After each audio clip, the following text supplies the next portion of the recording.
Understanding finger tracking in English.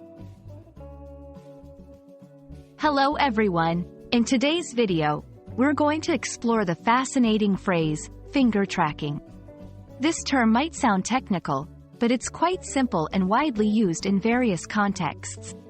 Whether you're a language learner, a technology enthusiast, or just curious, this video will help you understand what finger tracking means and how it's used in everyday language. Finger tracking refers to the action of following or monitoring the movement of fingers.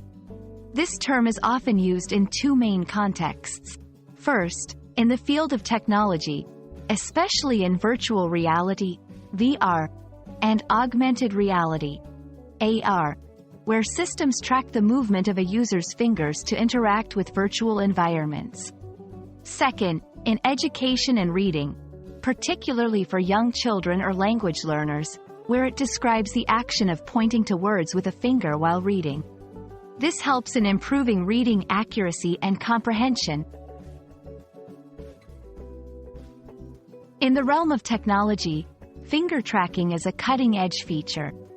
It's commonly seen in VR and AR systems, where sensors or cameras detect and interpret the movements of a user's fingers. This allows for a more interactive and immersive experience, as users can manipulate virtual objects or control interfaces in a natural and intuitive way. It's an exciting development in the field of human-computer interaction. When it comes to education, finger tracking plays a vital role in teaching reading skills. It's a technique often used with young children or English language learners. By pointing to each word as they read, students can better focus on the text, improving their pronunciation and comprehension. It's a simple yet effective tool in literacy education. I hope this video has been informative and has helped you understand the meaning and usage of finger tracking.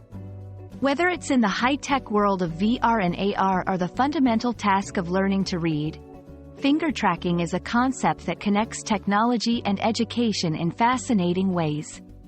Thank you for watching, and don't forget to like and subscribe for more videos on English language learning.